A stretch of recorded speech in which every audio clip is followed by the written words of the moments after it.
Buenas tardes para todas y todos. Para mí es un gusto pues, poder acompañarlos hoy y estar con ustedes en la moderación de este panel con personas que nos van a contar muchas cosas hoy. Como les estaban diciendo, yo soy Tomás Durán, vengo de Uniminuto, también tengo un rol como consultor de la UNESCO en temas de alfabetización mediática e informacional, entonces pues es un tema que me apasiona y que estoy muy contento de poder compartir con ustedes. Cuando hablamos con los profesores, con los papás, con las madres, incluso ya con los jóvenes en las aulas, hay una pregunta que se empieza a repetir. Empezamos nosotros a tener como esa duda de cómo vamos a poder solucionarla y es cómo enseñarles a distinguir lo que es confiable de lo que no es confiable hoy en día, sobre todo en Internet, en el mundo digital. Y esa pregunta se ha vuelto más urgente con la llegada de una tecnología que está en todo lo que estamos haciendo hoy en día, ¿no? Mientras vamos en el transporte, mientras estamos en el carro, mientras estamos haciendo nuestros trabajos, que es la inteligencia artificial. Está moldeando lo que se hace en las aulas, está moldeando cómo producen los medios, está moldeando en general nuestras nuevas rutinas de consumo y producción de información. Este panel nace de esa necesidad, de una necesidad de ponerle un nombre, de ayudar a generar una ruta para esa dirección que queremos, si se puede decir de esa manera, darle, y un propósito que esta transformación pues, de alguna forma pueda ser positiva. La inteligencia artificial está abriendo nuevas posibilidades, pero a la vez, y lo sabemos todos, muchos retos. Nos exige habilidades casi que en tiempo real, no solo habilidades que vamos aprendiendo, sino que vamos incorporando en nuestros hábitos. Y tiene que ver también con saber verificar, interpretar y cuestionar algo que veníamos hablando hoy, digamos en los diferentes momentos del panel. Entonces nos reunimos hoy con muchas personas, yo me voy a saltar un poco la presentación de cada uno y solo voy a recordar quiénes estamos acá. Nos acompaña Álvaro Montes, director de Inteligencia Artificial Colombia en Prisa Media y bueno, muchos otros elementos. Voy a saltar esto. Juliana Uribe, fundadora y directora ejecutiva de Movilizatorio. Estamos también con Juan Sebastián Salamanca, que hoy estás como representante del sector Información y Comunicación de UNESCO en temas de alfabetización mediática e informacional, y César Paredes, el subdirector programático en la Fundación para la Libertad de Prensa, FLIP. Es un gusto de verdad poder compartir con ustedes nuevamente un espacio, con casi todos he tenido la oportunidad de hacerlo. Voy a comenzar con Álvaro Montes, que tiene un trabajo muy grande en medios, en esa tarea difícil de comunicarnos lo que está pasando con la tecnología y de hacer que todos lo podamos comprender, además autor de un libro muy interesante que se llama Inteligencia Artificial, la revolución que ha cambiado todo. Álvaro, desde tu experiencia, ¿cómo pueden los medios apoyar una alfabetización en medios e información que forme criterio en la ciudadanía para que no solo consuma contenido de manera pasiva? Sí, Tomás, gracias. Bueno, para que los medios puedan jugar ese papel que deberían jugar, que tienen que jugar, lo primero que hay que hacer es una alfabetización también de los medios y los periodistas, ¿no? La verdad es que con contadas excepciones, entre las que me da pena decirlo, pero pues nos incluimos nosotros allí como unos de los pocos que hemos hecho un esfuerzo de una pedagogía ciudadana sobre este tema tan novedoso que es la inteligencia artificial. Aquí se hace en América Latina un estudio sobre el nivel de adopción y desarrollo de la inteligencia artificial en América Latina, el que hace el CENIA de Chile. La Universidad de los Andes es coautora de eso. Ese estudio es el más importante para nosotros, pues para América Latina, porque es el único que se hace acá. Hay varios rankings internacionales, pero todos hechos en Europa y Norteamérica, pero el estudio sobre inteligencia artificial que se hace en América Latina lo lidera CENIA. Y este estudio, ya bueno, salió, ya van dos. El primero que salió en 2023 tenía un capítulo, lamentablemente en el último no, un capítulo sobre el papel de los medios en la divulgación de la inteligencia artificial. Y digamos, el informe es descorazonador para el ejercicio del periodismo, porque realmente lo que se encontró allí, hicieron un mapeo sobre 9.000 medios y canales digitales de América Latina, y lo que encontró allí es un muy pobre cubrimiento periodístico del tema, ¿no? Muy pobre. Entonces, pues lo que se vio allí, básicamente las conclusiones es todo el mundo opinando sobre IA en los medios, ¿sí?, sin acudir a voces autorizadas, voces conocedoras o voces con algún nivel de información interesante. Un gran sesgo de los medios, especialmente digitales, hacia exagerar las bondades y la gran esperanza para la humanidad que vendría con la inteligencia artificial, ¿no? Entonces la inteligencia artificial como la solución para todos los problemas, para el hambre, para el cambio climático, etcétera, etcétera. Y un tratamiento muy responsable. Y de hecho, uno lo ve todavía hoy, después de 2 años de este boom, cuando ya los medios deberían contar con redacciones, con gente en sus redacciones ya capacitada, preparada para abordar seriamente estos temas. Todavía yo veo colegas, nuestros amigos míos, titulando allí en los medios importantes que todos aquí conocemos, titulando "La inteligencia artificial predice la fecha del fin del mundo". Eso salió hace 6 meses en un gran medio en el que yo trabajé. Entonces, digamos que el tratamiento ha sido muy responsable, hay que hacer una pedagogía, yo creo, primero en los periodistas y en los medios, se está haciendo, y hay gente trabajando en eso.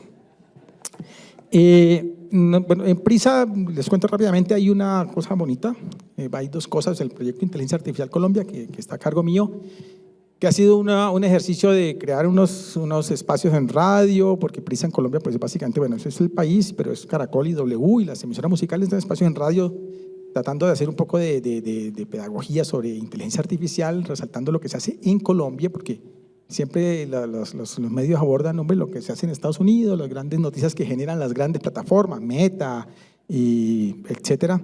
Pero realmente, pues, lo interesante es comunicar a la audiencia colombiana lo que se hace acá. Hay montones de experiencias maravillosas.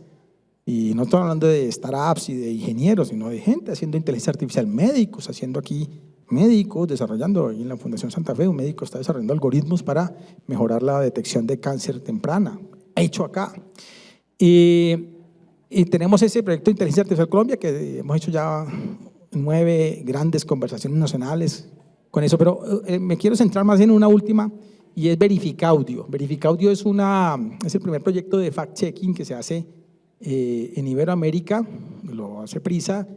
Nació en Colombia la idea, nació en Caracol Radio, se estrenó aquí en Caracol, pero ahora ya está generalizado en todas las estaciones radiales de Prisa en América Latina y en España, que es muy grande, donde se llega a una audiencia de más de 30 millones de personas.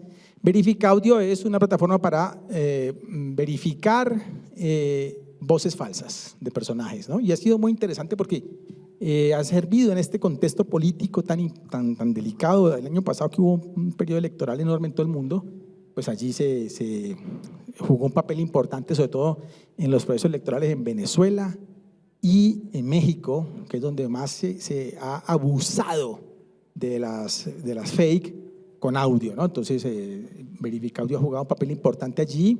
En Colombia se está usando, es una herramienta que usan los periodistas de Caracol Radio y de la W, pero está abierta al público. Cualquier persona puede, un audio que le llegó de supuestamente Gustavo Petro diciendo lo que sea, lo sube allí a la plataforma, es verificaudio.ai, y la plataforma pues le ayuda a identificar si es o no legítima la voz, una voz sintética. Ha jugado un papel importante, ha desmontado unas fakes viralísimas que hubo en México y en Venezuela y en España.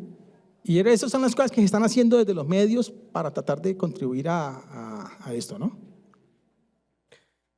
Bueno, muchas gracias, Álvaro. Yo creo que nos das una mirada bien interesante, nos recuerdas un poco cómo la inclusión digital la tenemos que tener también en el periodismo y cómo lo podemos verificar. Me llama mucho la atención ese rol que mencionas, porque cuando estamos hablando de inteligencia artificial en medios, todos estamos pensando tal vez en esos medios sintéticos, en una producción por máquinas y bueno, un fenómeno un poco distinto que está afectando la actividad, pero también vemos todo este otro lado de cómo estamos generando herramientas que nos pueden ayudar a mejorar y a identificar cuándo son productos que se han generado con tecnologías de inteligencia artificial o que han sido alterados, y un poco una invitación a que tengamos un poco más de transparencia activa desde los medios cuando estamos utilizando también este tipo de herramientas. Muchas gracias, Álvaro. Le damos ahora la palabra a Juliana Uribe, quien ha trabajado con miles de jóvenes en formación ciudadana digital, entre otros temas. Juliana, ¿qué aprendizajes han tenido desde la sociedad civil para enseñar, o si se quiere más bien para potenciar el pensamiento crítico y el uso responsable de las inteligencias artificiales? Bueno, pues yo empiezo por preguntarle acá al público quiénes están usando inteligencia artificial para responder a sus tareas académicas y del día a día profesionales. Y me encantaría preguntarles, hace 1 año y medio, ¿quiénes lo estaban haciendo? Pues lo primero que creo que quiero como poner sobre la mesa es la velocidad tan impresionante a lo que el uso de la inteligencia artificial y la, digamos, salida de nuevas herramientas se está moviendo. Justo ayer estaba leyendo un artículo que salió en New York Magazine que dice como cuántos estudiantes están haciendo trampa con inteligencia artificial o se van casi que a graduar las inteligencias artificiales. Y yo, pues lo primero, digamos, que quiero llamar la atención es como esa necesidad de ser muy ágiles en el mundo de la educación para irnos adaptando, entendiendo que la herramienta está ahí, entendiendo que se está usando, que se va a seguir usando, cuáles son las maneras en las que podemos cumplir los mismos objetivos, pero enseñando en una manera en la que convivimos con la inteligencia artificial. Y eso ha sido pues desde hace 1 año y medio lo que nosotros hemos venido trabajando desde Movilizatorio, haciendo diferentes programas, llamémoslo así también, experimentales con maestros y maestras de toda la región.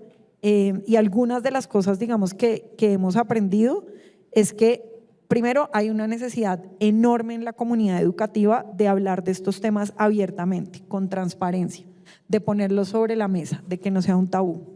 Segundo, una necesidad enorme de tener formación y que permanentemente se esté actualizando. Para eso hemos hecho alianzas con redes de universidades, por ejemplo, las de la UNESCO, pero también, digamos, con institutos de sector público en México, en Chile, Argentina, también directamente a través de nuestra plataforma Digimenta para hacer formaciones directamente. Y algunas, digamos, de las recomendaciones es que no podemos dejar de lado el fomento del pensamiento crítico y además la capacidad humana de ir profundo en el pensamiento y lograr, digamos, aprender a niveles conceptuales.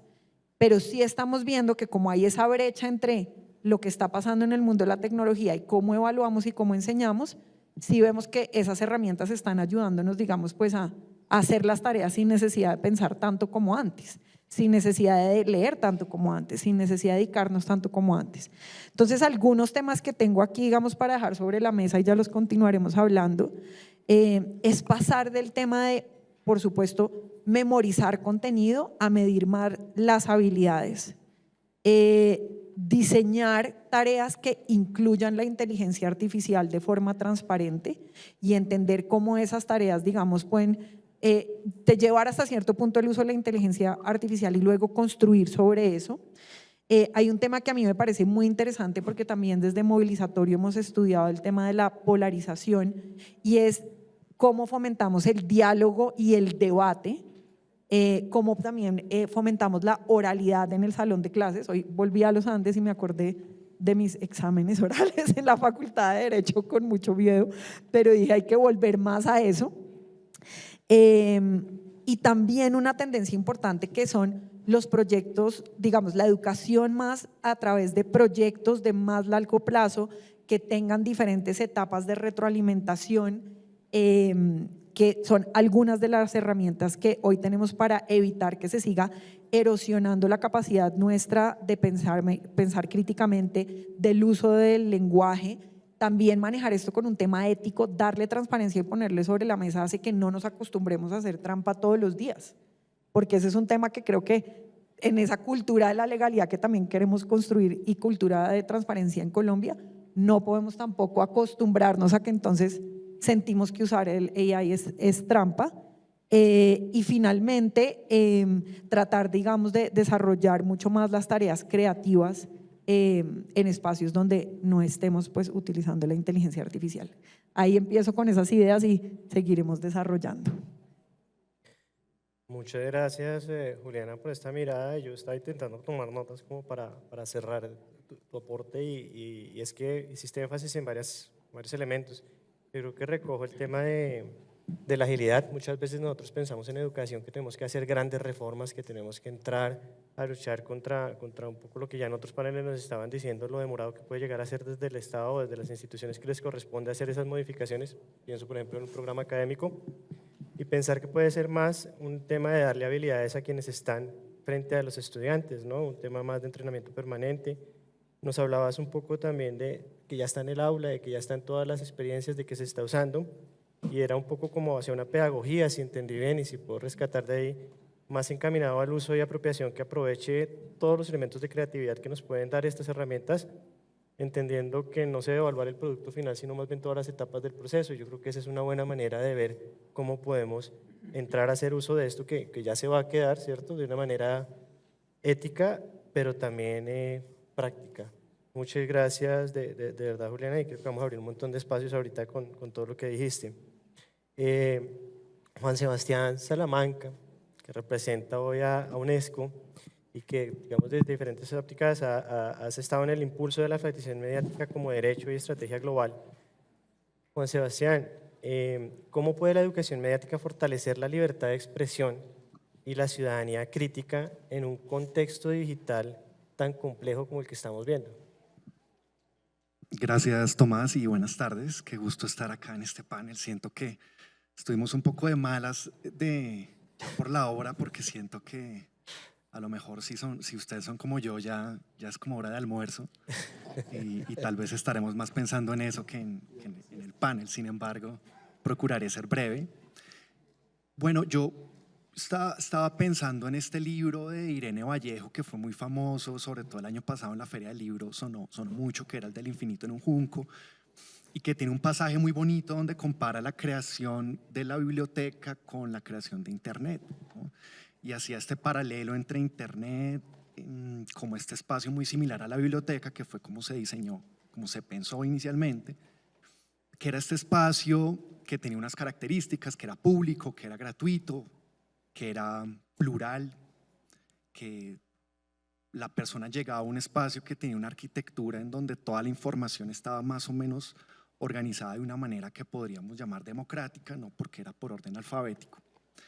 Y cómo ese sueño de Internet se ha venido diluyendo, y aunque conserva aún mucho de esa estructura, esa arquitectura, su diseño interior sí ha cambiado mucho. Hoy en día pareciera más como un Oxxo al que tú llegas porque quieres comprar una botella de agua y sales con unos Doritos, con un Monster, con un Red Bull y ya sales y ni siquiera te acuerdas que inicialmente ibas por el agua.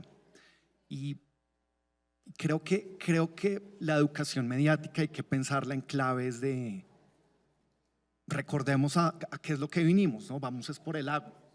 Entonces, poco por ahí quisiera plantear esta idea inicial y sé que pasa rápido el tiempo.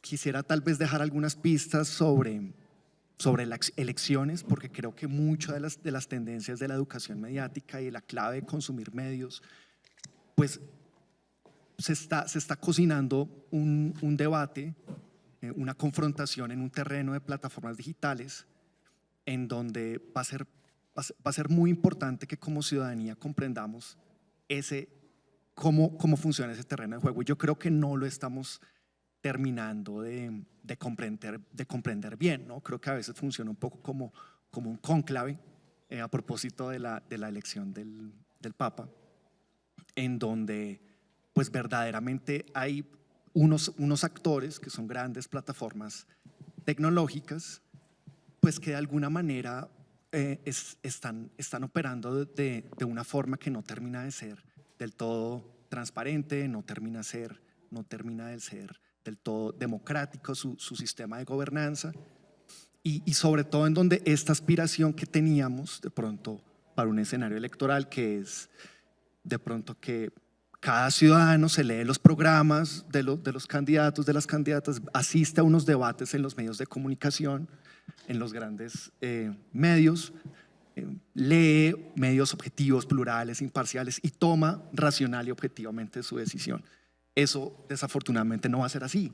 ¿no? Más bien va a ser unos chats de vecinos donde va a ser unas confrontaciones, donde vamos a ver unos memes, donde las campañas se van a disputar una franja de personas indecisas, que son esas personas a las que les va a apuntar sobre todo las estrategias de desinformación. Por ahí es donde se van a colar los discursos de odio, por ahí se van a colar discursos discriminatorios, racistas, por ahí se va a colar, digamos, todo eso que es los Doritos, el Red Bull y el Monster, ¿no? Entonces, ahí siento que estamos un poco como ciudadanía, no voy a decir desamparados, pero sí no ha habido digamos, sí hay que decir que la estructura, la arquitectura legal sobre la cual se debería gobernar este debate para que sea verdaderamente democrático es muy débil, ¿no? Tenemos un código electoral que está en clave está pensando todavía en vallas publicitarias, en avisos, en medios impresos. No que eso no sea importante, por supuesto, pero está pensado muy en clave de cuñas radiales, televisivas. No se habla gran cosa, prácticamente nada, porque pues cuando se hizo ese código, pues este mundo del que estamos hablando hoy, donde la inteligencia artificial te puede, así como te puede ayudar, también te puede amplificar unos discursos totalmente nocivos para la democracia. Entonces, sé que el tiempo apremia y gracias por señalar que ya se está acabando el tiempo, pero sí quiero cerrar con que parece que en clave de educación mediática yo pondría mucho énfasis en el derecho de la ciudadanía a hacer ese esfuerzo por comprender cómo se está configurando ese algoritmo en clave de esas grandes plataformas digitales, pero también de ese espacio cívico digital en general. Entonces, pensando en elecciones, qué contenidos al abrir TikTok, al abrir Instagram, al abrir cualquiera de estas plataformas de clave de un debate electoral, qué contenidos se me van a privilegiar o no.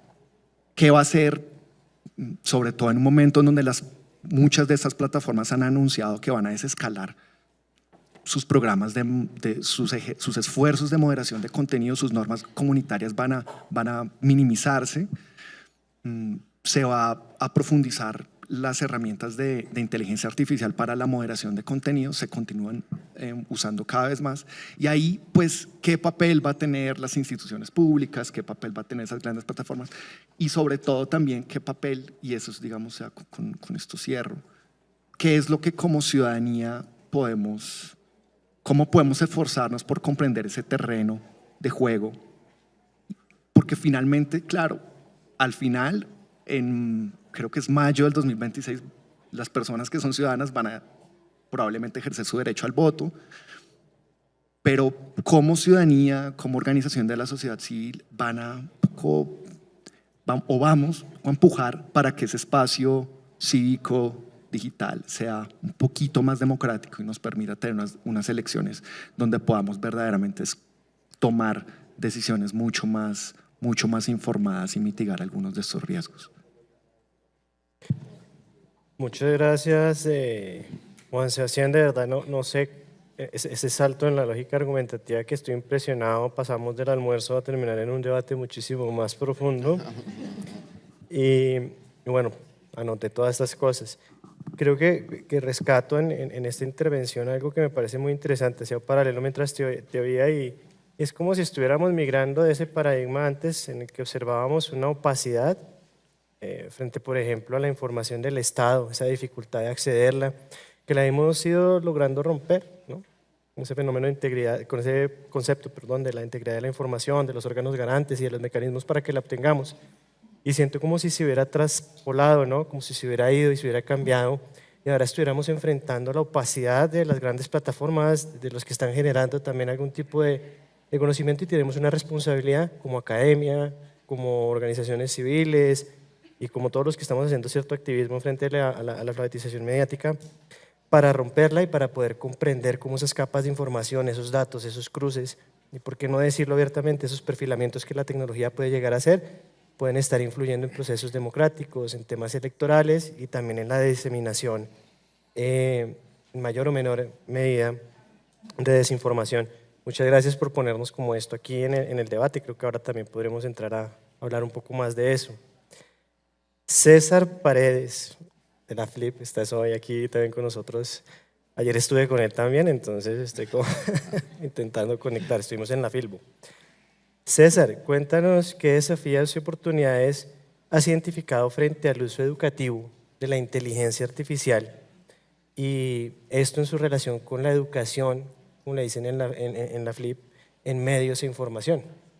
Ok, muchas gracias Tomás, muchas gracias a todos y todas por estar aquí todavía a pesar del hambre.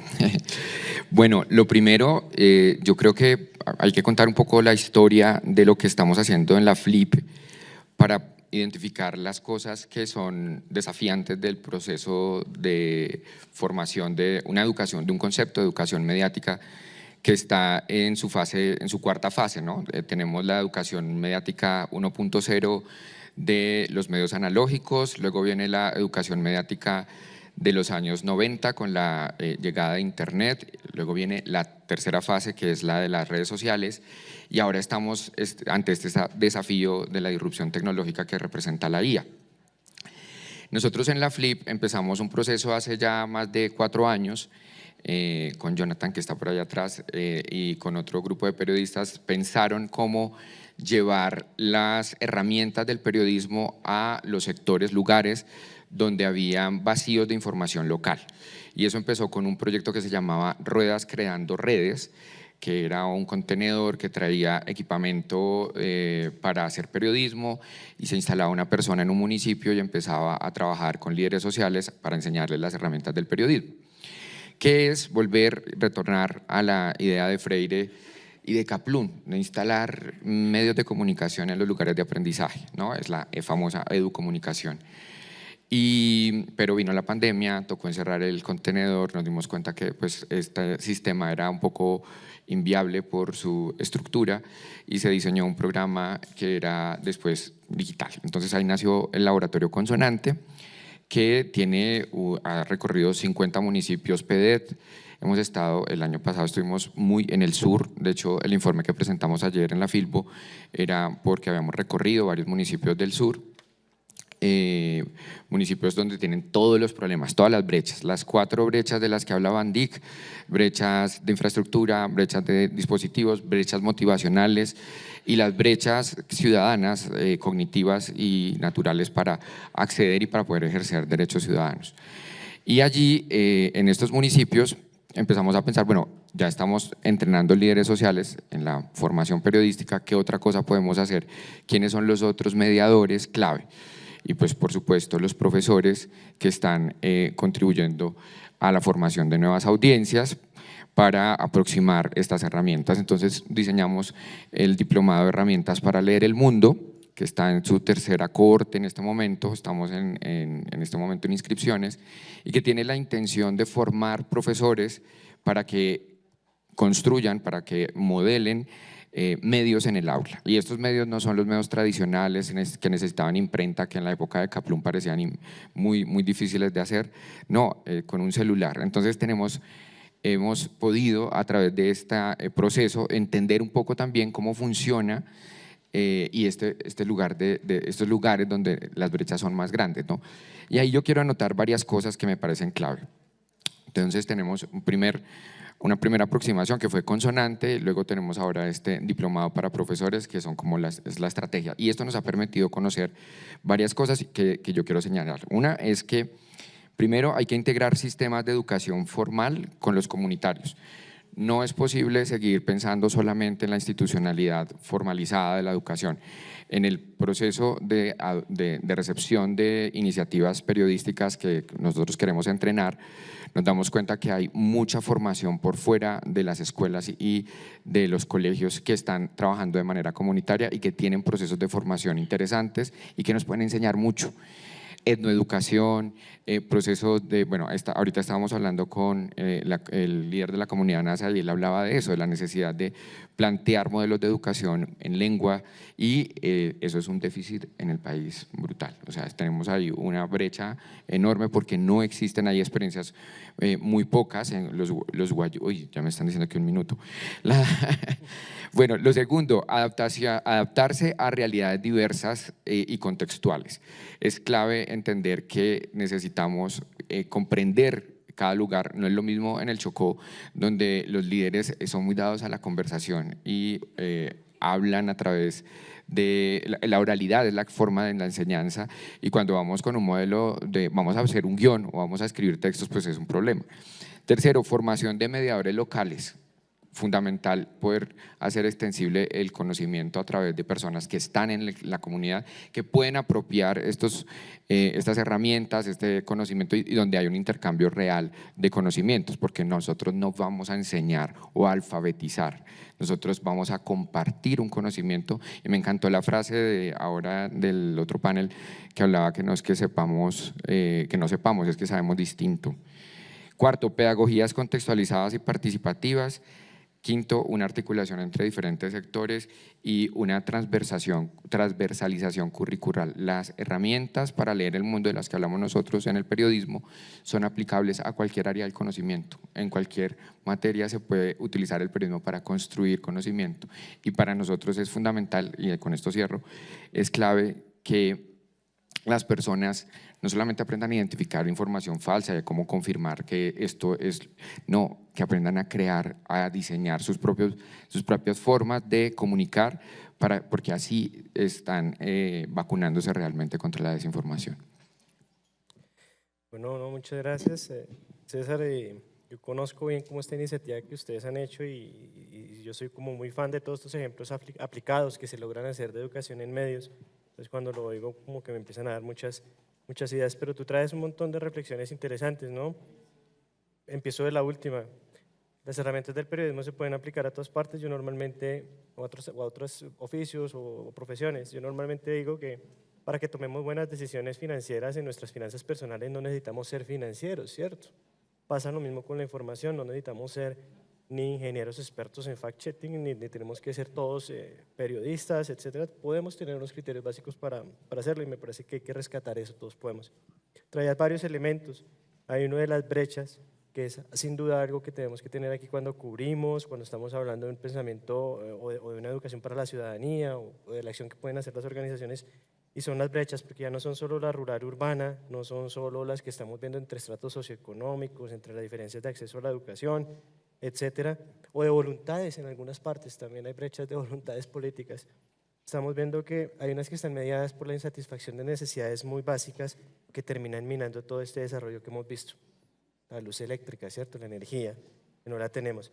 Hablabas también de la formación local, y yo rescato mucho eso, porque lleva algo que tú mencionas, y es la capacidad o la facilidad de que haya generación de contenido nativo en las comunidades, y esa es la mejor forma de acercarlos a que accedan a medios, produzcan contenido, y de alguna u otra manera también que puedan comprender mejor cómo son las dinámicas de información. Bueno, yo pues, les quiero dar a ustedes las gracias, y si tengo tiempo vamos a abrir el espacio de las… Bueno, sí, estoy aquí midiendo con los controllers. Vamos a iniciar lo que se llama un poquito el diálogo cruzado.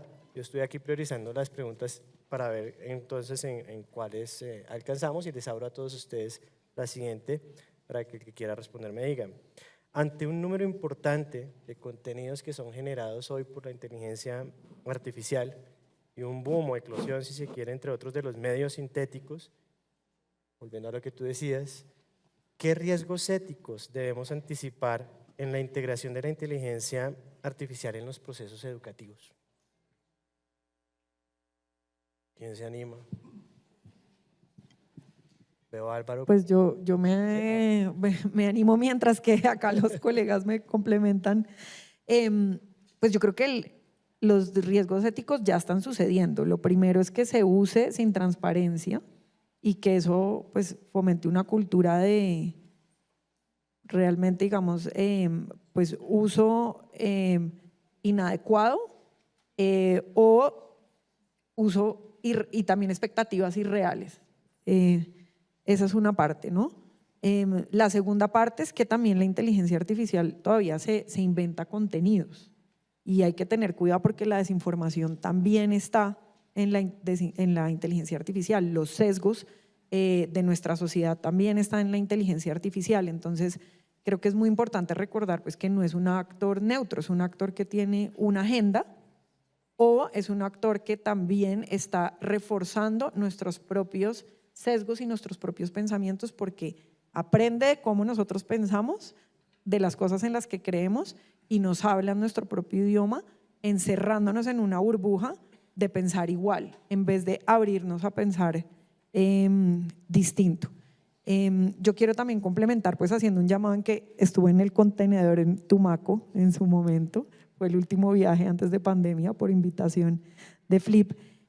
Todos esos programas eran financiados o son financiados por cooperación internacional o por partners del sector privado que hoy de pronto no sabemos si van a tener continuidad o no. Algunos ya tenemos certeza de que no, otros no sabemos. Pero el llamado también en el tema ético es cómo vamos a financiar estos esfuerzos. Son más urgentes que nunca, deben ser más masivos que nunca, vienen siendo apoyados por cooperación internacional y filantropía, pero también sabemos que no va a ser suficiente la respuesta que tenga la filantropía frente a eso. Y en eso sí quiero hacer pues dos llamados. Tenemos que ser transparentes en la financiación de esto en la realidad, cómo podemos involucrar otros actores y en este caso colombianos. O sea, mi llamado es como hacernos cargo en Colombia de lo que nos corresponde en Colombia en un año preelectoral, traer a la mesa sector privado, traer a la mesa esto como política pública. Son esfuerzos espectaculares que aún no son política pública. Son esfuerzos buenísimos que alguien tiene que pagar por eso, pero no están dentro del sistema educativo que pagamos con nuestros impuestos y deberían estar ya tanto a nivel local como a nivel nacional. Entonces, bueno, paro ahí y… Sí, quería aportar esto, bueno, sobre los riesgos y el desafío ético de la inteligencia artificial. Bueno, se ha escrito muchísimo, se ha publicado muchísimo, están identificados la mayoría de cosas. Y en el caso de la educación, bueno, en el aula, pues los muchachos pues, que ponen al ChatGPT a hacer su tarea, los profesores que ponen al ChatGPT a preparar la clase, etcétera. Pero hay unas razones estructurales que son muy importantes que hay que mirar, ¿no? Y que tienen que ver con lo que pasa en Colombia, el problema de los datos, ¿no? La inteligencia artificial básicamente se alimenta de datos. Es tan buena como los datos que le entreguemos. Cuando hablamos de datos no son 5 datos, o no, son miles de millones de datos para poder que eso pueda hacer predicciones y encontrar patrones con alguna fiabilidad. Y el problema que tiene América Latina, y aquí vuelvo al estudio del CENIA, que para nosotros es fundamental porque es el que nos permite entender lo que pasa en la región. El problema de América Latina es que no tenemos datos. Estados Unidos tiene datos, Europa tiene datos para trazar las políticas públicas. Nosotros no. Aquí la Universidad ICESI en Cali, tiene una cosa, el Observatorio de Mujeres hizo un trabajo fantástico donde demostró cómo los sesgos en los datos con que se alimentan los algoritmos que usa Planeación Nacional para la distribución de ayudas, ¿sí? Están afectando la llegada de beneficios sociales a mujeres afro de las regiones más apartadas del Pacífico colombiano, simplemente porque no hay datos suficientes de este sector de población. ¿Y por qué no los hay? Pues porque es muy caro hacer las encuestas en ciertas zonas del Pacífico que son inaccesibles. Entonces, pues parece una cosa como, bueno, logística. No es logística. Ese sesgo en los datos afecta la decisión de la distribución de ayudas en una manera importante. El estudio que hizo el Observatorio de Mujeres llamó la atención al DNP primero. Ojo, y tenemos en América un gran problema de datos. Nuestras sociedades latinoamericanas carecen de datos suficientes para que estas plataformas de inteligencia artificial puedan hacer un trabajo interesante, ¿no? Un trabajo serio. Y por último, yo también hacemos talleres con formación de periodistas en herramientas de inteligencia artificial y pues está ese problema de que la inteligencia artificial que señala Juliana, con todo lo que ha avanzado, desde que cada 6 meses pues, OpenAI nos saca su nueva versión de ChatGPT y esta razona matemáticamente, esta es capaz de hacer predicciones científicas, nos venden una cantidad de maravillas de la inteligencia artificial, entonces ya la gente dice, bueno, esta última versión, de hecho aquí hay gente importante, el anterior director de inteligencia artificial de Google que se retiró, él dice que en 2027 la inteligencia artificial va a ser superior a la humana, cosas así. Bueno, pero con todos sus avances sigue alucinando. No han podido resolver el problema de las alucinaciones. O sea, que cuando tú le pides una cosa a ChatGPT, Copilot o a Gemini de Google, pues hay una alta probabilidad de que esa frase colombiana de que la que no sabemos nos la inventamos, bueno, esa la hace el algoritmo, ¿no? La que no sabe se la inventa. No lo han podido resolver, aparte de un montón de estrategias, no hay tiempo para detallar las estrategias que se han implementado en el mundo, que han implementado ellos, OpenAI y todos ellos, para tratar de reducir el sesgo en los algoritmos y la alucinación.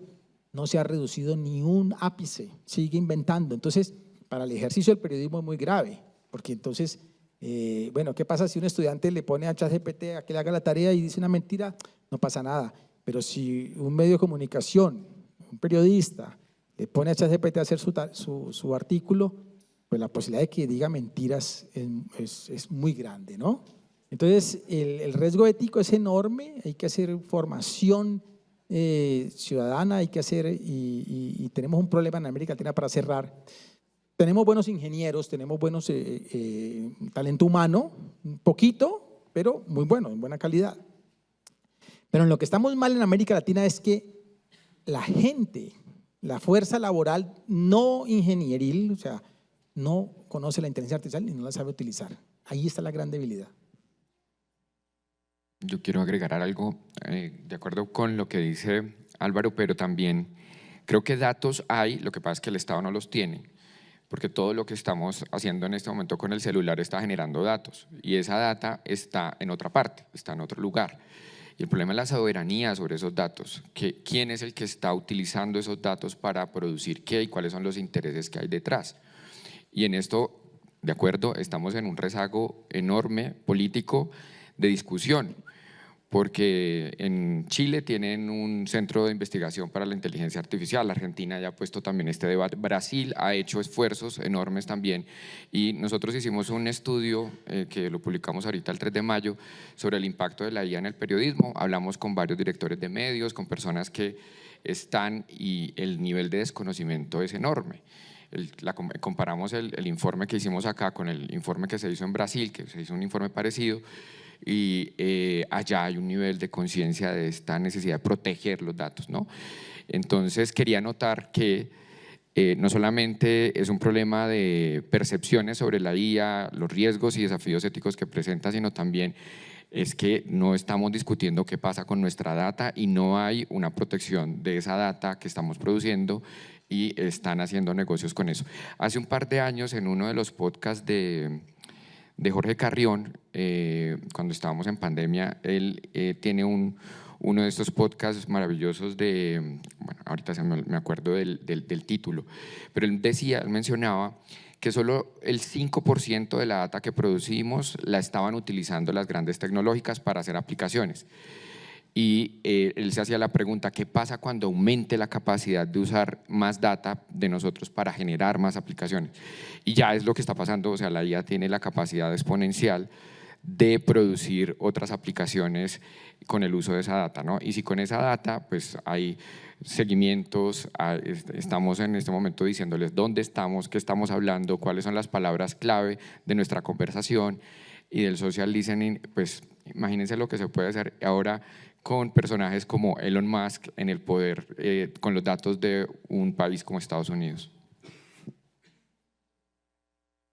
¿Hay otra pregunta? No, va a pasar ya al público, entonces sí. Bueno, yo cierro aquí un poco, interesantísimas todas las respuestas, yo estoy intentando hacer un resumen, pero no voy a poder. Me llamó mucho la atención el tema, pues más o menos que la premisa de sin datos no hay inteligencia artificial, pero con datos que no estén cuidados hay inteligencia artificial que alucina y que hace muchas cosas como nos estaban diciendo.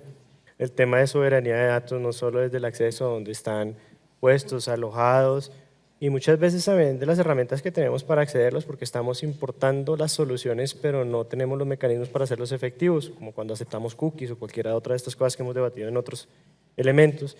Está el tema de la ética también con esos datos, no solo en su uso, sino también en los sesgos que acarrean y la cantidad de datos sin permiso o con destinación distinta que puede tener. Yo quiero como poner un ejemplo pequeño para poder cerrar esto y pasar al público. Y es un día nos pusimos con los afanes de los proyectos que todos tienen aquí para que nos financien y podamos sobrevivir como universidades, le dijimos al ChatGPT que nos ayudara a hacer algunos perfiles de las personas que íbamos a participar en el proyecto. Algunas personas teníamos una hoja de vida más activa en Internet, otras menos, y a uno de mis chicos les salió unos cobros coactivos del municipio de Chaparral por unas multas de tránsito por andar sin pase en una moto. Entonces, no es solo que alucine, no es solo que invente, sino que también no sabe a veces la información que tiene a su disposición y eso también nos pone otros riesgos que en el mundo pues, tenemos que saber valorar. Sin duda, el tema de la ética vuelve acá. Le abrimos entonces el paso a 2 preguntas, creo, que tenemos del público. ¿Quién las lee? ¿Las leo yo? No. Hola. Ah, ok. Sí, sí. Buenas tardes. Formando la ciudadanía crítica. Fue la última pregunta y pues lo que tiene que ver con los riesgos éticos. La cuestión es que me parece que se ha obviado algo que es muy importante y que veníamos de ese panel de lo ambiental. El costo de la implementación de la inteligencia artificial para el mundo, para el planeta y pues realmente pues tenemos la forma de implementar esto de manera sostenible y cuando estamos educando, yo soy profesora, compañeras venimos ¿sí? de colegio y estamos muy pues involucradas con esto de enseñar a nuestros estudiantes de una manera crítica, pero pues me parece que esa parte de formación crítica también no debería obviar algo tan importante como que todos habitamos en el planeta y pues a veces uno hasta le puede hacer la pregunta a la inteligencia artificial en el caso de que tú necesitas sobrevivir no más con el uso del agua y llega a alcanzar, no sé, la singularidad, es un ejemplo, es algo pues utópico por el momento, sí, distópico también. ¿A quién priorizaríamos? ¿O quién priorizaría la inteligencia artificial? Obviamente su propia supervivencia. En esos términos, como humanos, estamos trabajando en nuestra propia autodestrucción. ¿Qué le estamos enseñando a nuestros estudiantes? ¿Qué podemos enseñarles? Porque hay una responsabilidad en la huella que dejamos cuando utilizamos, por ejemplo, la inteligencia artificial para hacer la tarea, ¿cierto? O los profes cuando utilizamos la inteligencia artificial. ¿Cómo les enseñamos eso? ¿Cómo trabajamos eso? ¿Hay alguna idea? ¿Se ha trabajado sobre ese tema?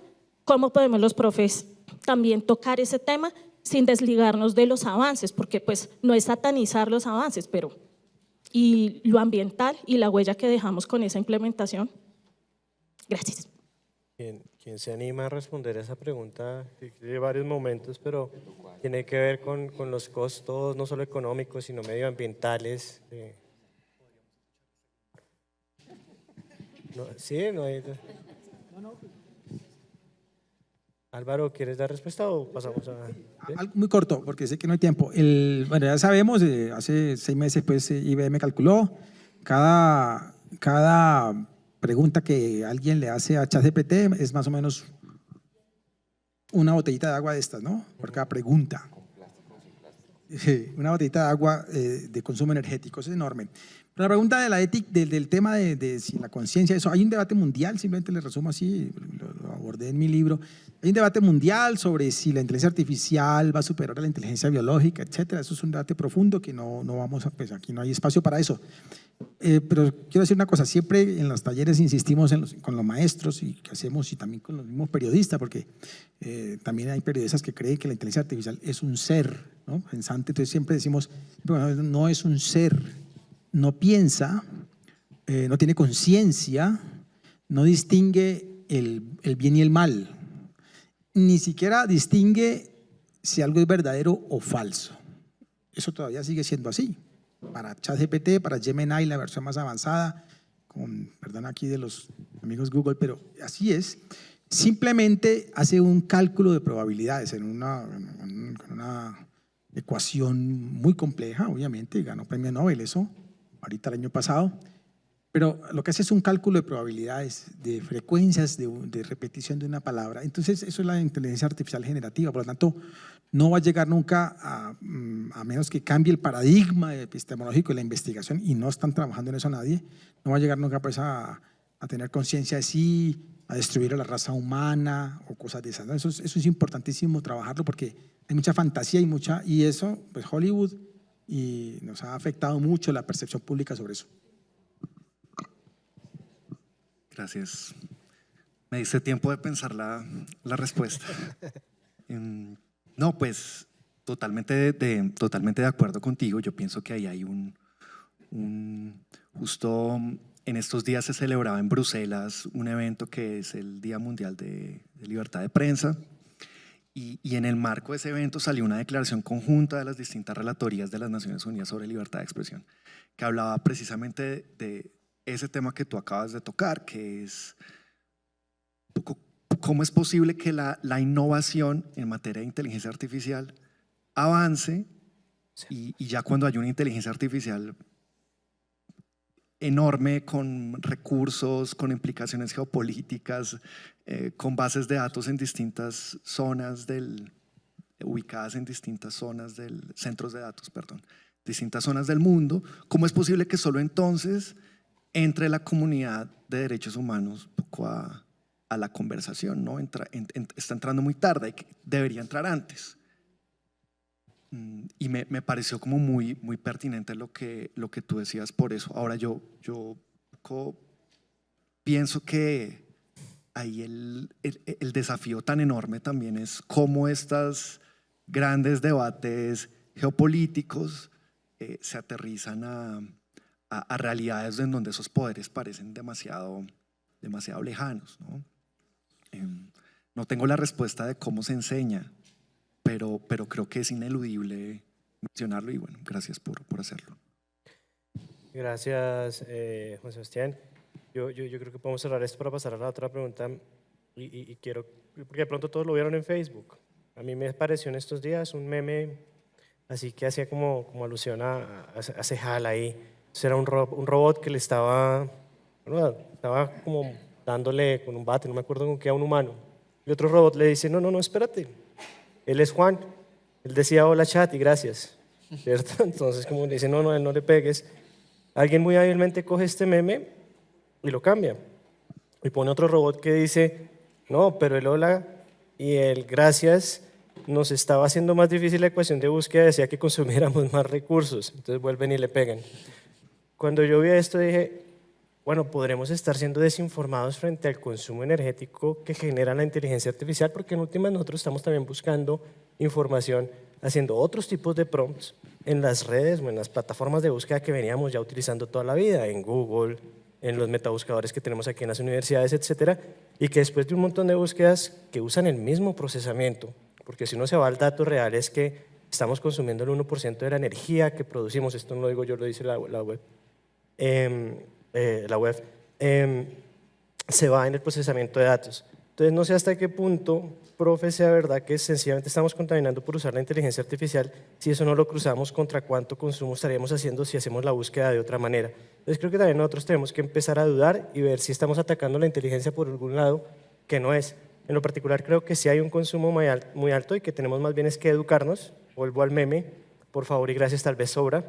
Hay que hacer mucho más claro el prompt para que el consumo que hacemos cuando usamos inteligencia artificial no sea superior al que tendríamos cuando hacíamos una búsqueda tradicional. Le doy paso a la última pregunta del público con un reto muy especial para ustedes, que sea una respuesta de 30 segundos. Muchas gracias. Bueno, buenas tardes.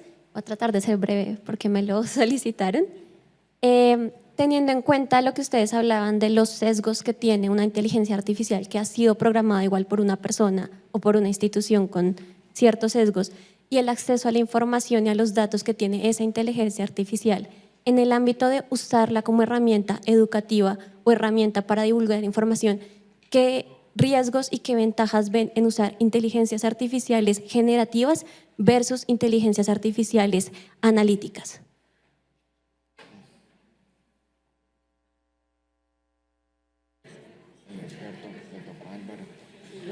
30 segundos. No, me da pena hablar tanto, pero es cortico. En el periodismo, inteligencia artificial no generativa, sino de la que tú llamas analítica. Tenemos aquí periodistas en Colombia maravillosos, un Ricardo Calderón, estos periodistas de investigación, ¿cierto? Estos amigos nuestros, colegas que admiramos, se la pasan chequeando el SECOP para ver ahí contratos públicos y tal. Pero en SECOP hay 50.000 contratos diarios nuevos. Para encontrar allí corrupción, encontrar allí a Emilio Tapia otra vez, bueno, con esta plataforma, con esta plataforma de inteligencia artificial ahora, entonces ellas escanean, se llama scrapping, hacen el scrapping de todo eso en segundos y le entregan a Ricardo o a los colegas ya la información. Mira, aquí hay otra vez aparece este nombre, este apareció en un acto corrupto hace unos años, Es el tipo de usos de inteligencia artificial en el periodismo que son más interesantes, y los menos interesantes y los que yo personalmente pues desestimo es pedirle a ChatGPT que redacte una noticia. Eso es lo más pobre que se puede hacer. 30 Yo segundos. veo un riesgo común que es la veracidad. Yo voy a traer otra referencia al pasado. Cuando yo era niño, en la casa de mi tía había una enciclopedia de esas de 24 tomos y cuando yo tenía que hacer una tarea iba y agarraba y yo estaba seguro que lo que decía ahí era cierto, ¿no? Que ya luego puede que no, pero por lo menos no había una estrategia coordinada, opaca de desinformarme a través de ese contenido. Y yo pienso que a través de las dos herramientas o dos tipos de inteligencia artificial que tú mencionas, ese filtro es mucho más poroso. Bueno, a nosotros nos pasó en MeToo que en un taller en un colegio les hicimos la pregunta a diferentes IAs en el aula de cuál había sido el fundador de MeToo. Y la IA del WhatsApp, el ChatGPT y Bing arrojaron información completamente diferente, las tres. Entonces, la conclusión en el aula fue: vayan a la biblioteca. Vayan a la biblioteca y comprueben y la tarea para el otro día era esa. Y ese fue un ejemplo clave de por qué el uso de esta manera para tratar de producir información es lo que tú decías, son alucinaciones en algunos casos. Y eso ayuda a generar el pensamiento crítico del que hablamos, ¿no? Cómo instalamos dudas ante el asombro del mundo. Ahora, yo sí creo que tenemos que seguir fortaleciendo los sistemas analógicos de educación y para mí es una estrategia combinada, no podemos abandonar todo a las tecnologías. Sí, pues sobre el tema de medio ambiente, yo creo que es el gran dilema de nuestra época, no solamente con el uso de inteligencia artificial. Cuando yo pienso en los 10.000 correos que tengo archivados, por si acaso algún día algo de eso todo está consumiendo también energía y datos, pero también creo que pues no es solo con nuestro actuar digital, ¿no? Y yo creo que hay muchos esfuerzos de generar esa conciencia, de conectar con la naturaleza, de volver a la naturaleza, de, como dicen, lo que no conoces no lo puedes cuidar. Entonces tratar también que los estudiantes conozcan el agua, las fuentes de agua, lo que implica también ese ejemplo de la botella de agua por cada pregunta que hacen. Creo que empezar a generar conciencia y formar individuos también que tengan criterio para poder, digamos, navegar ese dilema ético que todos sentimos hoy en día en el consumo que tenemos en todo sentido. Yo creo que tiene que ver con la complejidad de no solo enseñar cuánto consume de energía la inteligencia artificial, sino qué implica estar en la Tierra y que seamos cada vez más billones y cuánto va a aguantar la Tierra en todo lo que consumimos. Y yo creo que eso sin duda es un desafío y una responsabilidad enorme en ustedes en el sistema educativo y pues a nosotros en las casas, ¿no? Y creo que ese va a ser el tema de los próximos años. Que tenemos que alterar, que tenemos que cambiar, no solo no decir hola y gracias a ChatGPT, pero sí ojalá empezando por ahí y ojalá sí empezando por tomar el tiempo de borrar para siempre esos correos, pero creo que ese es un punto de partida y va mucho más allá de eso, ¿no? ¿Qué tipo de individuos estamos formando? ¿Cómo vamos a navegar ese permanente dilema ético entre nuestra comodidad y nuestra supervivencia? Entonces, gracias por pensarlo y necesitamos muchos profes como ustedes. Bueno, yo quiero agradecerles a todas y todos por el espacio, por habernos dado la oportunidad aquí de compartir con ustedes algunas ideas. Nos vamos con una idea, puede ser avasalladora, grandota, de que el compromiso de la educación frente a la inteligencia artificial, la desinformación la formación incluso en recursos y en protección del medio ambiente es una tarea grandota, multiactoral, no es solo de los colegios o de las universidades, es de los medios, de las organizaciones, y no es solo desde la educación tradicional, sino tenemos que entrar a mirar los temas éticos, de tecnología, etc. Suena grande, pero puede resultar muy orgánico si va una estrategia y si hay una conciencia detrás. Muchísimas gracias, los invitamos a seguir con la programación.